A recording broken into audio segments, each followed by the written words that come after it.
வதந்திகளை உண்மை என்று மக்கள் நம்பும் அளவிற்கு இங்கே காலம் மாறியுள்ளது. நடிகர் ரஜினிகாந்த் குறித்து அண்மை காலத்தில் பரவிய வதந்தி மிக சாதாரணமாக கடந்து போகக்கூடியதல்ல. கொளத்தூர் தொகுதியில் முன்னாள் முதல்வர் ஸ்டாலின் தோற்றுப்போன நிலையில் அவரை போய் நேரில் சந்தித்து ரஜினி ஆறுதல் கூறினார். ஆனால் விஜய் முதல்வராவது ரஜினிக்கு பிடிக்கவில்லை என்று வதந்தி பரவியது. விஜயுடன் ரஜினியை ஒப்பிட்டு சில வதந்திகளை பரப்பினார்கள்.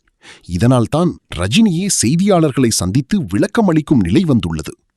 தமிழக வெற்றிக் கழகத்தை ஆரம்பித்த விஜய் வெறும் 2 ஆண்டுகளில் முதல்வராகியுள்ளார்.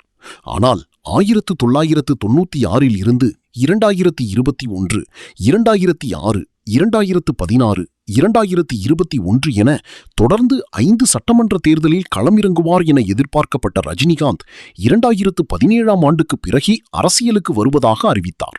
அதற்கான பணிகளையும் முன்னெடுத்தார். ஆனால் திடீரென உடல்நிலை பாதிக்கப்பட்டது. அதன் பிறகு கொரோனா வந்தது. அந்த காலகட்டத்தில் தனக்கு அரசியல் வேண்டாம், அது சரியாக வராது என்று அறிவித்து ஒதுங்கிக் கொண்டார். இவையடுத்து 2021 தேர்தலில் திமுக தலைவர் ஸ்டாலின் முதல்வரானார். திமுக தலைவர் ஸ்டாலினுடன் நெருங்கிய நட்பும் ரஜினிக்கு இருந்தது. 2026 தேர்தலில் 108 இடங்களில் விஜய் மிகப்பெரிய வெற்றி பெற்றார். தவேக தனிப்பெரும் கட்சியாக உருவெடுத்தது.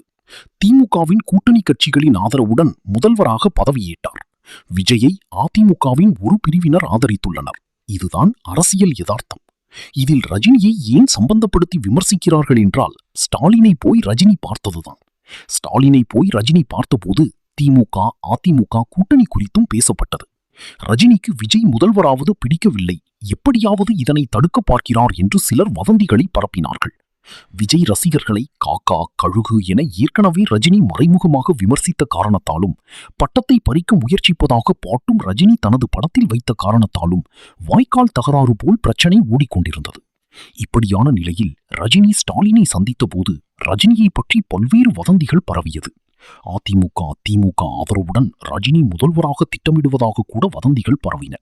ஒரு கட்டத்தில் விஜய் ரசிகர்களுடன் சேர்ந்து மக்களுமே அரசியல் நையாண்டி மீம்களை பதிவிட்டு ரஜினியை கிண்டல் செய்ய தொடங்கினார்கள். கிட்டத்தட்ட உண்மைதானோ என்று மக்கள் நம்பும் அளவிற்கு வதந்தி எல்லை மீறியிருந்தது. இந்த சூழலில்தான் ரஜினியே செய்தியாளர்களை சந்தித்து விளக்கம் அளிக்கும் நிலை உருவானது.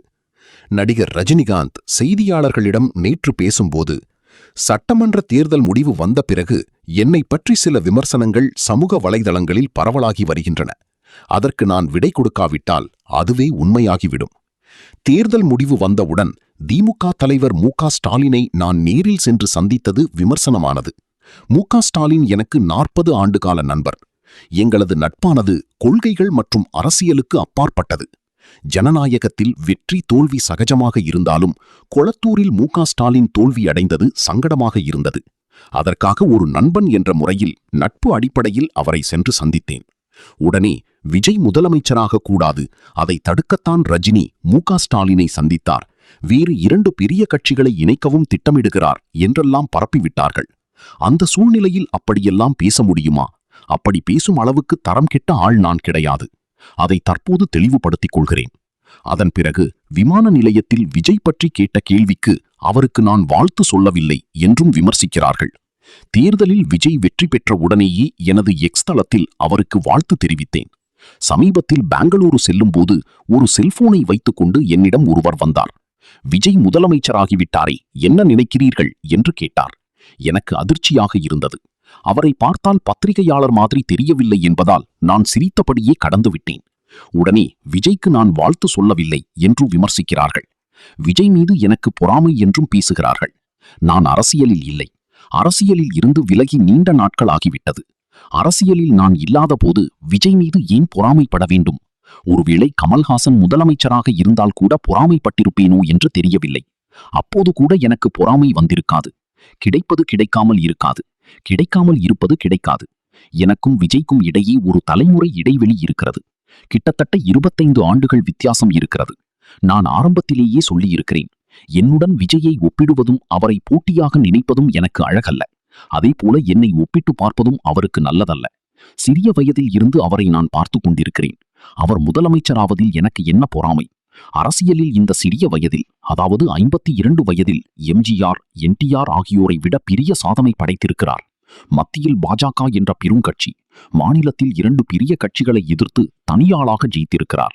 சினிமாவில் இருந்து வந்த ஒரு நபர் அரசியலில் ஜெயித்திருப்பது எனக்கு பொறாமை இல்லை, ஆச்சரியம் கலந்த சந்தோஷம்தான். சூப்பர். எனவே எனக்கு எந்த பொறாமையும் இல்லை.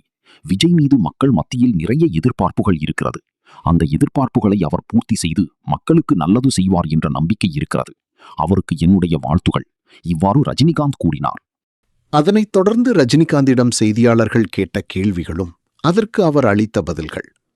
நீங்கள் அரசியலுக்கு வராதது உங்கள் ரசிகர்களிடம் இன்றளவும் ஒரு ஆதங்கம் இருக்கிறதே என்ற கேள்விக்கு, நான் ஏன் அரசியலுக்கு வரவில்லை என்று ஏற்கனவே ஒரு தெளிவான அறிக்கையின் மூலம் தெரியப்படுத்தியிருக்கிறேன். ஆதங்கம் இருக்கலாம், ஆனாலும் என் விளக்கம் அனைத்தும் தெரிந்த பிறகும் ஏன் அரசியலுக்கு வரவில்லை என்று கேட்பவர்களுக்கு நான் என்ன சொல்வது என்று தெரியவில்லை. இனி உங்கள் ரசிகர்களை எப்படி கட்டமைக்கப் போகிறீர்கள் என்ற கேள்விக்கு, விருப்பப்படும் கட்சிகளுடன் இணைந்து செயலாற்றுங்கள் என்று ஏற்கனவே நான் சொல்லியிருக்கிறேன். சினிமா வேறு, அரசியல் வேறு. சினிமாவில் உடல்நிலை சரியில்லாமல் போனால் கூட ஓய்வெடுத்து நடிக்கலாம். ஆனால் அரசியல் களம் வேறு. அது அவ்வளவு எளிது அல்ல. விஜயை கமலஹாசன் சந்தித்து திரையுலகம் சார்ந்த 6 கோரிக்கைகளை விடுத்துள்ளார். நீங்கள் விஜயை சந்திப்பீர்களா என்ற கேள்விக்கு, திரையுலகிலிருந்து நடிகர் சங்கத்தினர், தயாரிப்பாளர் சங்கத்தினர் விஜயை பார்த்து பேசியுள்ளனர். கமலும் பார்த்துவிட்டு வந்துள்ளார். மறுபடியும் சும்மா சம்பிரதாயத்துக்கு சென்று அவரை பார்ப்பது எனக்கு பிடிக்காது. 60 ஆண்டுகளுக்கு பிறகு திராவிட கட்சிகள் இல்லாத ஒரு கட்சி தமிழகத்தை ஆள்கிறது. இது என்ன மாதிரியான தாக்கத்தை ஏற்படுத்தும் என்ற கேள்விக்கு, மக்கள் இத்தனை ஆண்டுகள் பார்த்து விட்டார்கள்.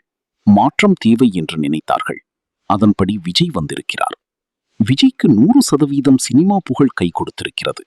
இளைஞர்கள், பெண்கள் தாண்டி சமூக வலைதளங்களும் கை கொடுத்துள்ளது. இவ்வாறு செய்தியாளர்களை சந்தித்து பதிலளித்தார் நடிகர் ரஜினிகாந்த்.